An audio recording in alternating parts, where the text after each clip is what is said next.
serta jajaran pengurus Masjid Jami Al-Qanaah yang saya muliakan, para alim ulama cerdik pandai, para orang tua, ibu bapak semuanya, rahimani Allah wa iyyakum. Mari kita memuji Allah terlebih dahulu dengan bersama-sama mengucapkan Alhamdulillahi Rabbil Alamin, yang telah memberikan kesempatan kepada kita untuk kembali berkumpul malam ini. Salawat beserta salam mari kita bersama-sama bacakan dengan penuh ta'zim untuk Rasulullah sallallahu alaihi wasallam, untuk keluarga dan seluruh sahabat beliau.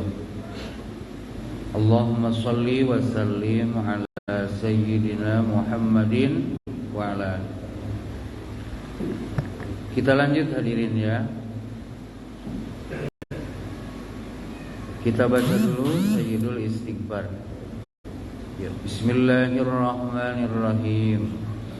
Allahumma anta rabbi la ilaha illa anta khalaqtani wa ana abduka wa ana ala ahdika wa wa'dika mastata'tu a'udzu bika min syarri ma sana'tu abu'u laka bi ni'matika 'alayya wa abu'u bi dhanbi faghfir li fa innahu la yaghfiru dzunuba illa anta. Kita lanjut ya, masih isti'azah.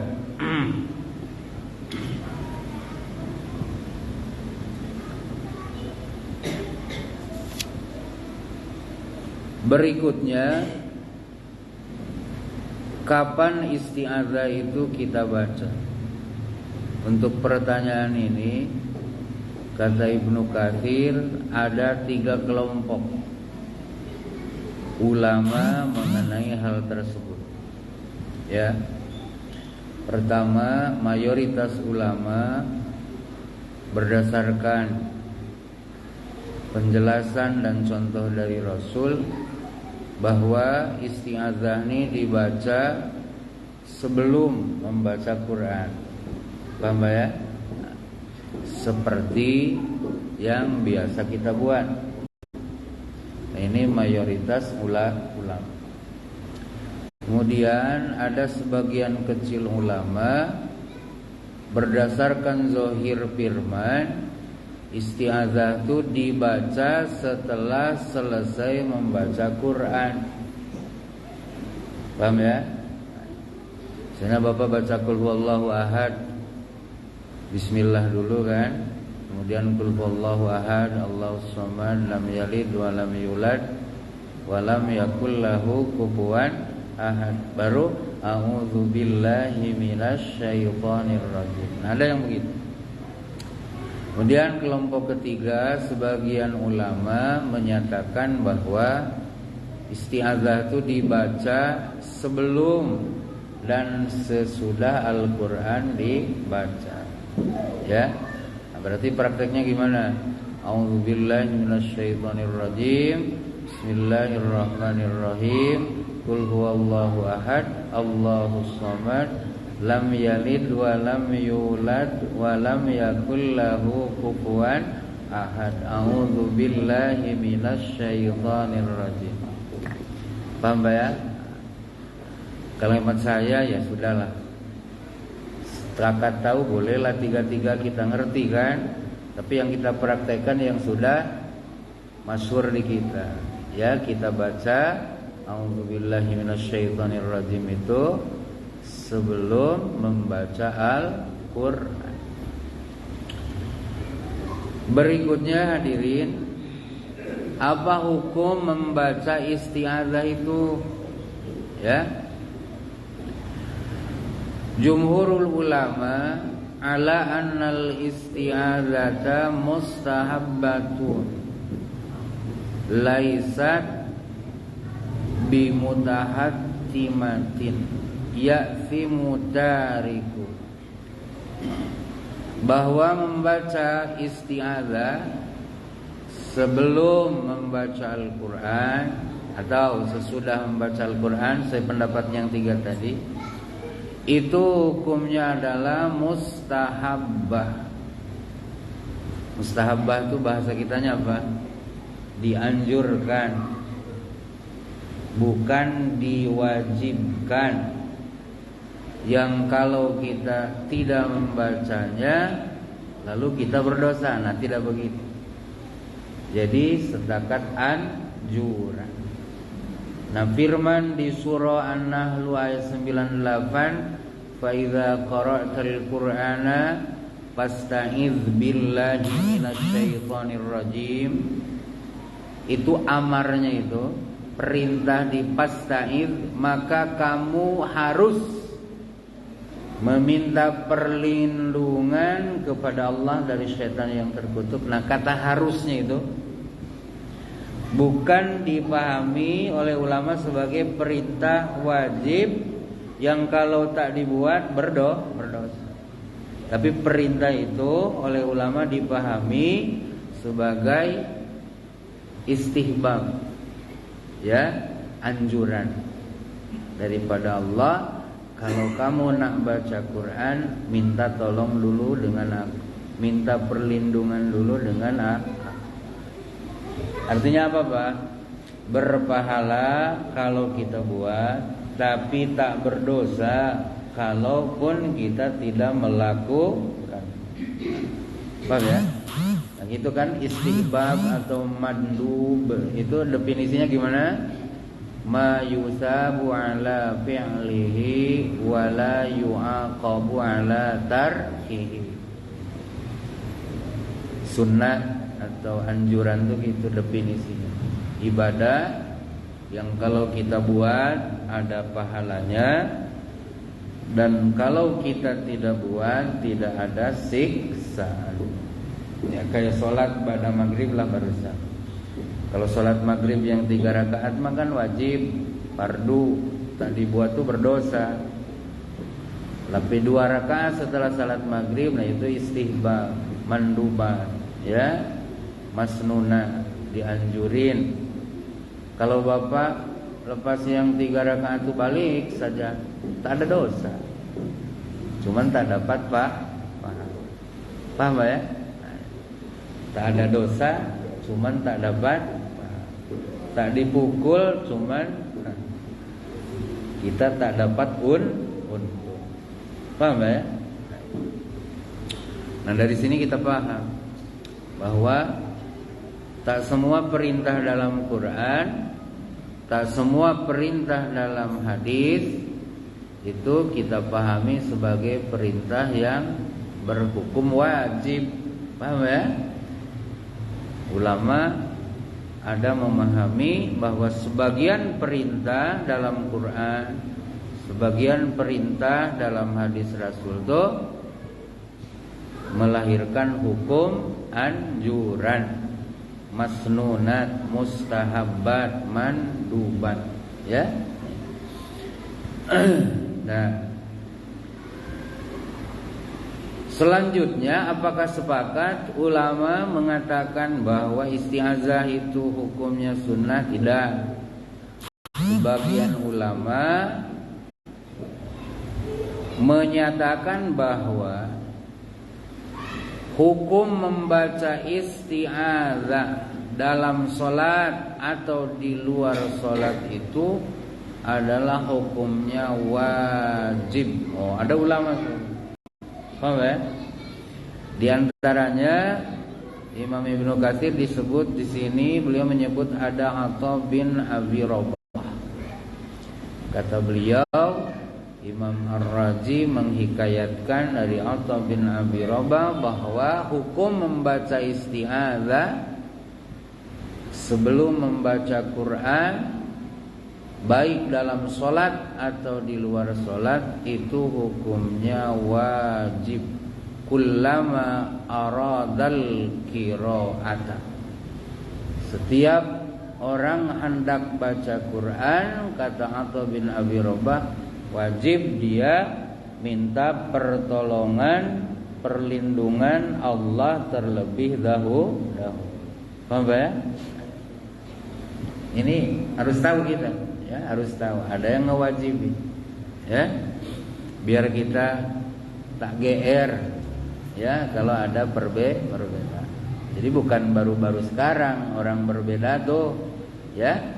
Dari dulu ulama tuh memberikan contoh kepada kita. Berbeda dalam berpikir nih tidak membuat kita harus bercerai.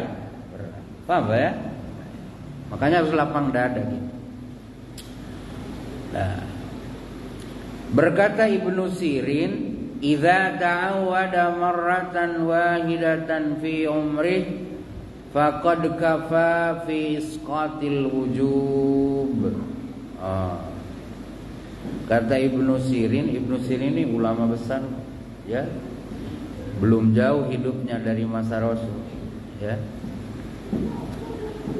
Kata beliau, apabila ada seorang muslim pernah beristiazah sekali dalam hidupnya, maka kata beliau telah cukup perbuatannya itu untuk menggugurkan kewajiban membaca istiazah.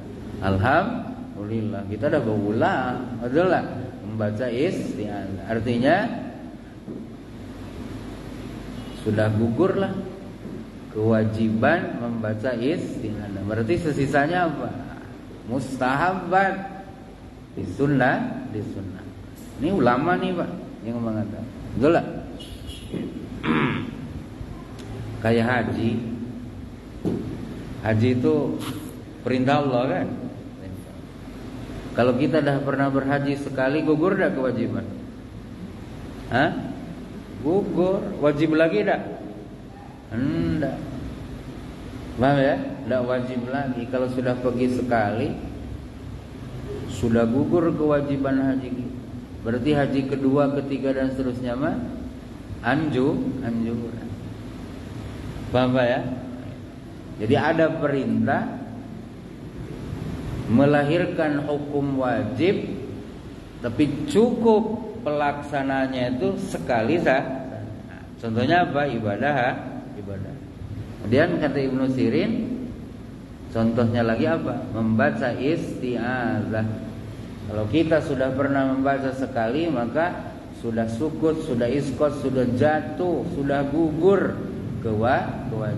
Sesisanya berarti anjuran. Dah. Lanjut. Ini ada beberapa pertemuan ya isti'adzah. Berikutnya, summal isti'adatu fis shalat innama hiya litilawati. Membaca isti'adzah, membaca ta'awud di dalam salat hanyalah dilakukan karena kita hendak membaca Quran. Paham Pak ya? Kan dalam sholat tadi ada baca Quran ya. Di antaranya apa? Al-Fatihah. Tadi kemudian Pak Imam membaca apa? At-Takatsur. Betul lah? Di rakaat kedua baca Al-Ikhlas. Nah itu tilawah namanya. Nah kata Imam Abu Hanifah dan Imam Muhammad, kata beliau, isti'adzah dalam Quran tu, dalam sholat tu hanyalah dibaca karena kita hendak membaca Quran. Paham ya? Seperti tadi membaca Fatihah. Nah maka kita disunnahkan beristi'adzah dulu. Membaca apa? A'udzubillahi minasyaitonir rajim. Menurut Abu Hanifah, yang wajib baca Quran dalam sholat itu siapa? Imam apa makmum? Imam. Imam. Kalau di madhab Imam Syafi'i, imam makmum kudu baca Fatihah. Paham ya? Kudu baca Fatihah. Maka imam dan makmum dalam madhab Syafi'i disunnahkan membaca isti'adzah sebelum baca Fatihah. Ya, nanti hukum menzaharkan atau mensirkannya nanti di depan. Anda kita paham ya? Sedangkan menurut Abu Yusuf, kata beliau, isti'adzah itu dibaca dalam sholat bukan karena tilawah, tapi lissolat. Lissolat itu apa artinya? Karena hendak buat sholat. Paham ya? Karena hendak buat sholat. Oleh karena itu kata beliau, makmum pun membaca isti'adzah. Nah, maka Bapak jangan heran kalau ada dengar orang nak sholat baca a'udzubillahi minasyaitonirrajim. Pernah dengar kan? Orang mau sholat a'udzubillahi minasyaitonirrajim, baru takbir Allah. Paham ya? Meskipun sang makmum, kata Abu Yusuf, tak wajib membaca Al-Quran dalam sholatnya, karena makmumah punya kewajiban mendengarkan bacaan imam. Ya, awas. Ini di luar madhab Syafi'i ya. Nah, selanjutnya kata Abu Yusuf, orang yang sholat Id maka dia beristi'adzah setelah takbiratul ihram, sebelum takbir Id. Dalam sholat Id, sholat Idul Adha, ya, sholat Idul Adha, kan kita takbiratul ihram nih, Allahu Akbar, gitu kan? Nah kata Abu Yusuf, setelah Allahu Akbar ini kita baca a'udzubillahi minasyaitonirrajim, baru kita takbir yang 7 kali. Paham ya? Nah, ini kata ulama yang bernama Abu Yusuf. Sedangkan jumhur ulama mah bukan begitu. Takbir dulu Allahu Akbar, baru takbir yang 7 kali. Lepas itu kita baca Fatihah. Nah sebelum baca Fatihah kita baca a'udzubillahi minasyaitonir. Paham ya? Kenapa? Karena dia hendak membaca Al-Qur'an. Ini jarang kita bahas ya, isti'adzah dalam sholat. Ya. Jadi nanti kita praktekkan ya dengan langsung Fatihah, tapi kita baca dulu a'udzubillahi minasyaitonir rajim. Ya, itu. Atau yang kemarin a'udzubillahis samii'il 'alim minasyaitonir, atau a'udzubillahi minasyaitonir rajim innahu huwas samii'ul 'alim. Bapak mana satu lah nak baca silakan ya. Kalau susah udahlah yang biasa aja. A'udzubillahi minasyaitonir rajim.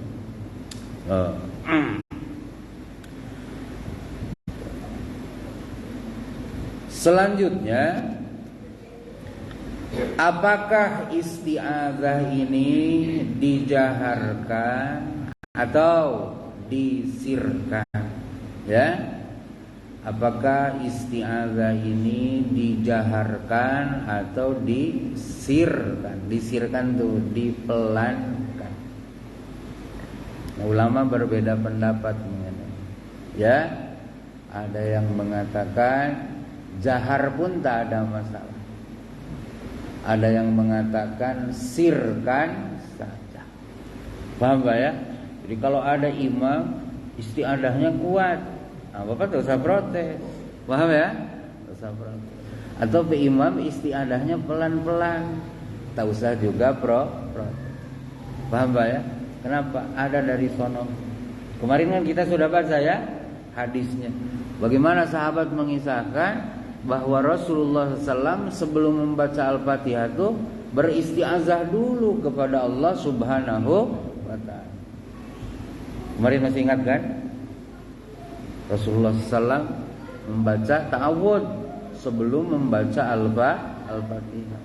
Cuman ada tambahan kemarin, min hamazihi wa nabhihi wa nafathih, kan? Gitu. Paham ya? Jadi bukan perbuatan bid'ah membaca isti'adzah sebelum Al-Fatihah. Karena ada contoh dari Bapak. Paham ya? Bukan perbuatan bid'ah. Artinya bukan dosa. Paham ya? Bahkan dicontoh. Nah. Selanjutnya hadirin yang saya muliakan,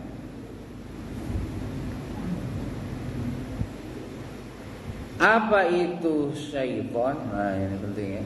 Apa itu syaitan? Karena di istiadahnya kan disebutkan syaitan.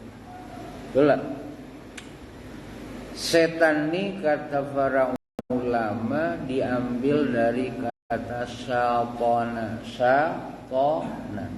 Bimana ba'uda, jauh. Apa maknanya? Jauh. Ya, jadi setan itu artinya maknanya apa? Jauh. Kata Imam Ibnu Katsir, kenapa begitu? Fahuwa ba'idun bi tab'ihi an tiba'il bashar wa ba'idun bi fisqihi an kulli khair. Jadi makhluk ini disebut setan, ya, karena dia setan ini, dia makhluk ini jauh dari tabiatnya manusia. Ya, tabiat makhluk ini jauh berbeda dengan tabiatnya manusia. Kemudian karena kedurhakaannya si makhluk ini, maka dia jauh dari seluruh kebaikan. Jadi tabiatnya, karena punya tabiat yang begitu buruk, maka dia berjauhan punya tabiat dengan tabiat manusia. Karena dia punya kedurhakaan, maka dia jauh dari seluruh kebaikan. Maka oleh karenanya, kalau setan membisikkan kebaikan, jangan ikuti. Setan ngebisikin kebaikan, jangan Bisa setan ngebisikin kebaikan, bisa aja. Wong penipu kok. Nah, kan gitu. Setan itu kan penipu. Betul lah, nipu kita supaya masuk neraka. Namanya penipu itu berbagai upaya. Betul lah. Tak harus menyeramkan toh.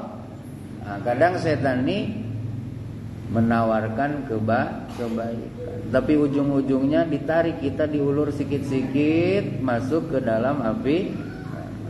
Maka kalau ada setan nawarin kebaikan ke kita, tolak. Mohon maaf, karena Anda yang menawarkan, saya tolak. Tapi bukan setan yang manusia ya, gitu. Setan yang yang tanam itu. Gitu. Kalau setan manusia mah tak boleh lah begitu. Mohon maaf, karena Anda setan, saya tolak. Tersinggung lah orang. Paham ya? Oke, lanjut.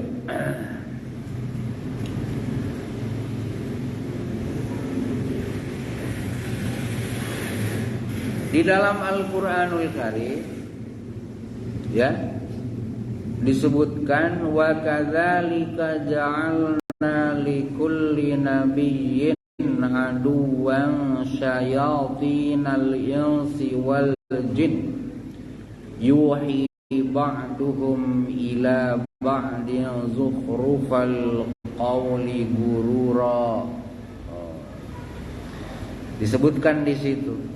Dan demikianlah kami telah menjadikan untuk setiap nabi musuh, setan dari kelompok manusia dan setan dari kelompok jin.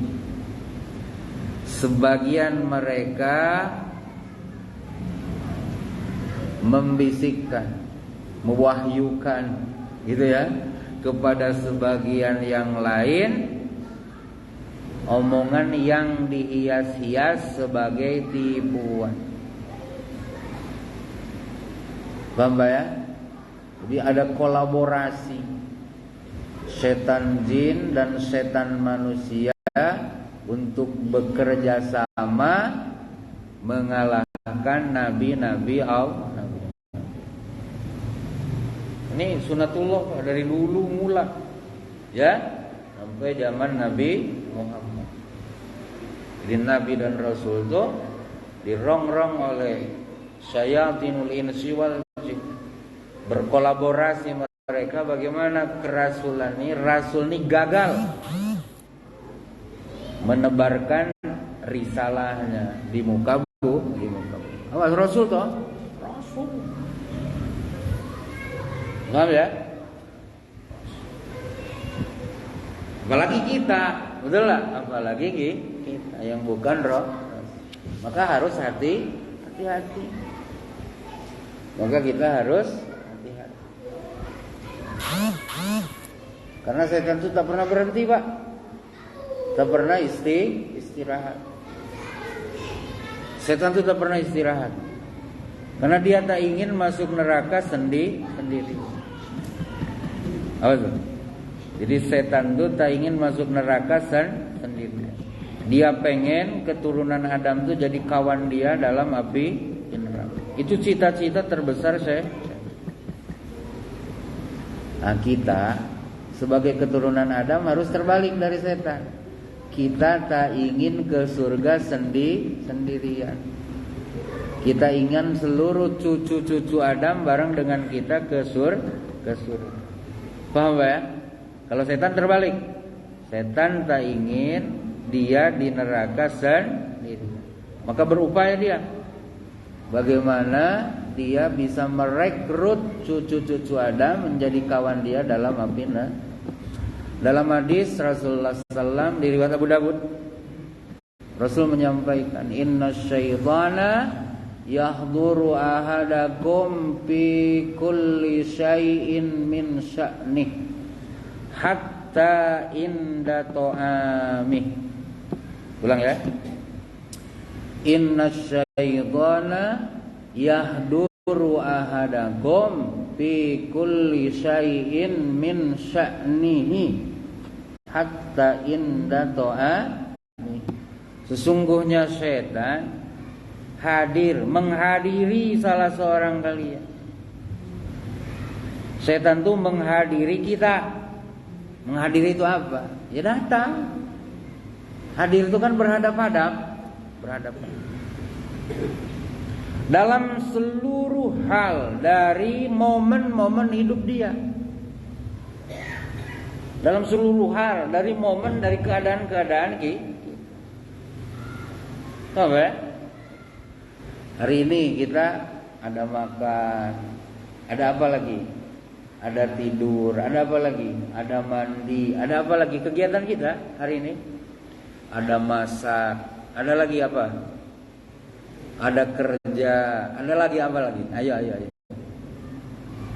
Biar Bapak bisa mengidentifikasi di mana setan ada hadir. Ada salat, betul, ada wudu, ada apa lagi? Ada naik Honda, ada apa lagi?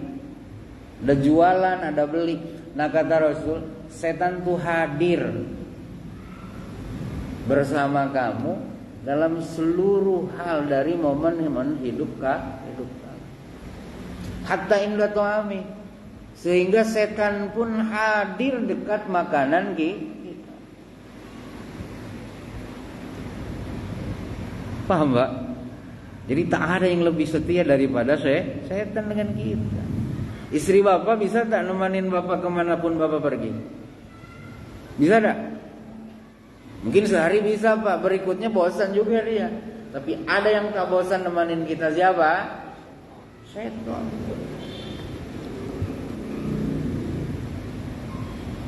Nah, kayak saya momen saya hari ini apa nih? Ngajar. Jangan salah, setan hadir. Bapak mendengar, jangan salah. Setan juga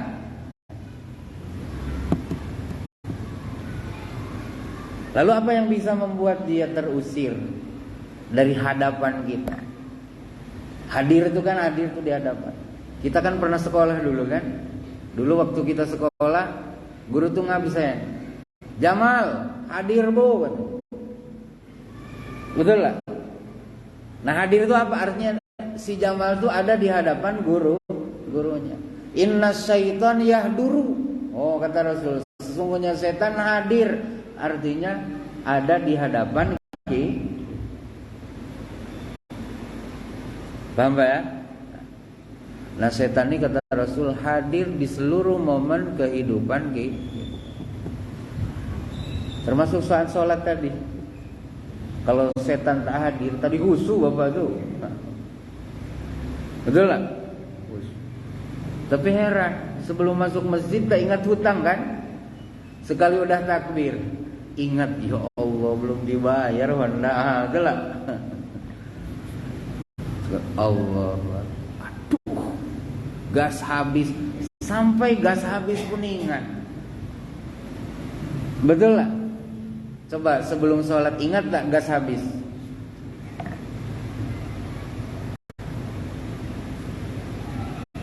Paham Pak ya? Kenapa setan tak senang kita nyambung dengan Allah? Nah, maka Allah ngingetin dengan kita di surah Al-A'raf.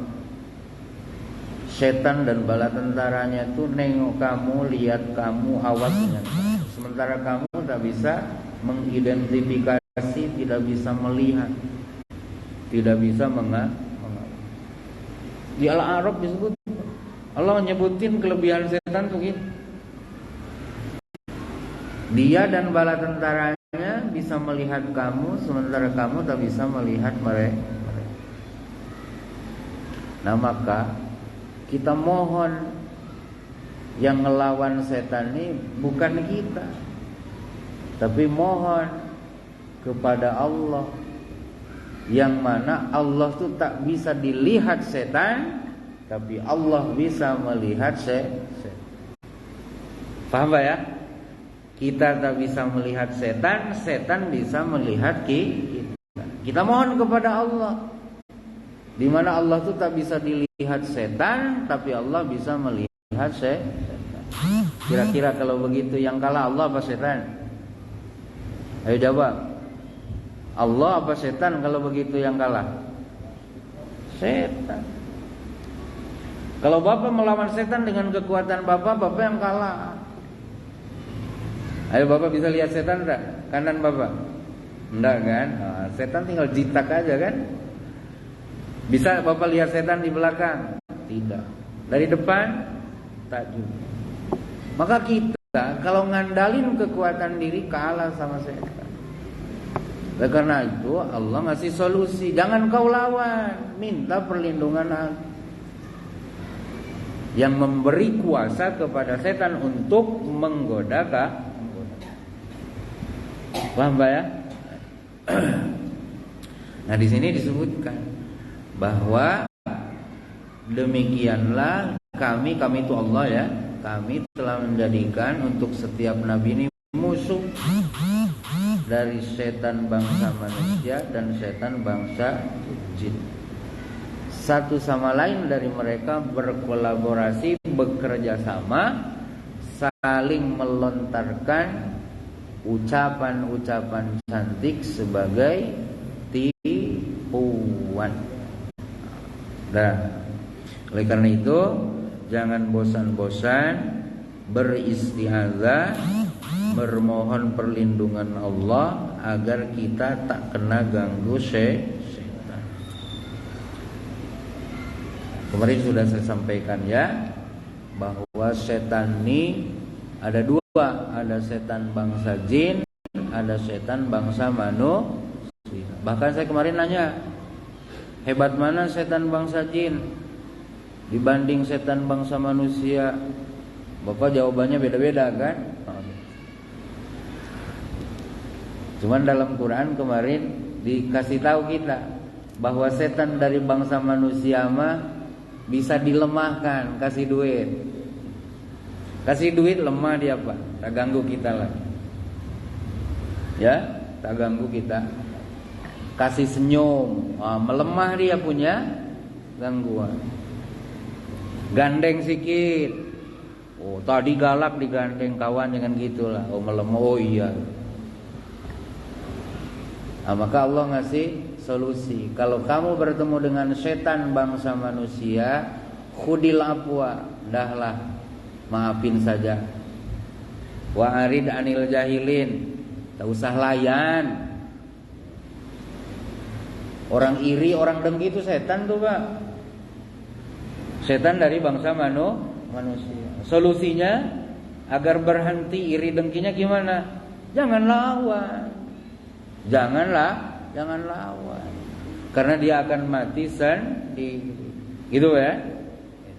Tapi kalau kita coba-coba ngelawan, meniupkan, betul lah, api permusuhan makin jadi. Makin. Tapi kalau setannya bangsa jin, Allah tak ngasih solusi itu, maafin dia, enggak. Lawan dengan cara memohon perlindungan aku, kata. Paham Pak ya? Oleh karena itu Pak, kalau Bapak berperang melawan setan bangsa manusia, lalu Bapak kalah, Bapak mati syahid. Bapak mati syahid. Contoh dulu zaman Rasul ada setan bangsa manusia siapa? Abu Jahal, Abu Lahab, Walid bin Mughirah, As bin Wa'il dan seterusnya kan. Para sahabat Rasul berperang melawan mereka. Ada yang gugur, diberi gelar syahidan. Orang matinya terhormat. Tapi kalau Bapak bertempur dengan setan yang tak nampak, bangsa jin, lalu Bapak kalah, Bapak mati syahid atau mati konyol? Bapak mati syahid atau mati konyol? Konyol Pak. Paham ya? Gitu. Jadi itu perbedaan perang antara memerangi setan bangsa jin atau setan bangsa manusia. Kalau kita berperang melawan setan bangsa manusia, terus kita masih ada waktu nih, Mang, masih ada. Kalau habis kasih tahu. Kalau kita melawan setan bangsa manusia lalu kita kalah, kita matinya mati syahid. Tapi kalau kita melawan setan bangsa jin terus kita kalah, kita bukan mati syahid tapi mati konyol. Bahasa tafsir mah yang pertama mata syahidan, yang keduanya mah mata mal'unan. Mati dalam keadaan dilaknat. Paham ya? Jadi rasanya lebih berat melawan setan bangsa jin. Kenapa? Dia tak kasat ya? Nah, kita lanjut sekarang ke ayat pertama daripada apa? Daripada Al-Fatihah, yaitu ayat pertama apa? Bismillahirrahmanirrahim. Belum ya, Ar-Rajim. Tadi kalau baru syaitan kan, sekarang Ar-Rajim. Ar-Rajim itu apa artinya? Rajimun itu apa? Pernah dengar rujuman? Rujum, apa rujum? Lemparan. Apa Pak? Lempar. Berarti rajim itu apa artinya? Yang dilempar. Di kata ulama rajim itu bermakna marjum, yang dilempar. Kalau dilempar nih mendekat atau menjauh dari kita? Menjauh. Kita punya batu dilempar. Berarti batu itu menjauhi kita. Nah, setan itu rajimun, bermakna marjum, dilontarkan jauh daripada rahmat Allah. Ya, jauh daripada rahmat Allah. Ada juga ulama yang memaknai rajim itu bimana rajim. Kalau rajim yang melempar. Kalau rajim bimakna marjum berarti yang dilempar, dijauhkan dari kasih sayang Allah. Kalau rajim bimakna rajim artinya rajimun nas allazi yuwaswisu fi sudurin nas, yang mencoba melempari manusia dengan melakukan godaan-godaan supaya manusia jauh dari rahmat Allah. Bagaimana supaya kebaikan ini tak dibuat? Bagaimana supaya itu maksiat dibuat? Nah itu setan punya kerja. Maka disebut rojim. Apa artinya rojim? Yang melontari manusia untuk melakukan apa yang dilarang Tuhan dan menjauhi apa yang diperintahkan tuh. Terus itu tak ada hentinya dia. Punya upah. Paham ya?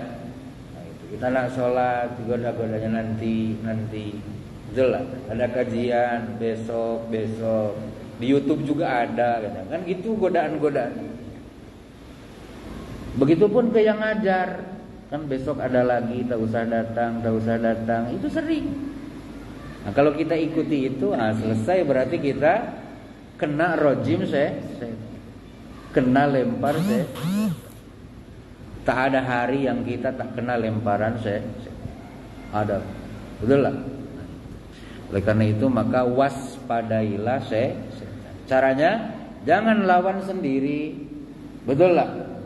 Minta pertolongan Allah, karena kalau kita melawan setan dengan kekuatan diri kalahin, ya kalahin.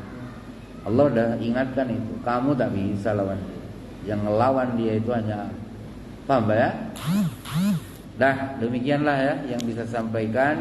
Nanti di pertemuan berikutnya kita masuk di ayat pertama dari surah Al-Fatihah, yaitu Bismillahirrahmanirrahim. Subhanakallahumma bihamdika asyhadu an la ilaha illa anta astaghfiruka wa atubu ilaika. Wa sallallahu ala sayyidina Muhammadin wa ala alihi wa ashabihi wa baraka wa sallam. Assalamualaikum warahmatullahi wabarakatuh.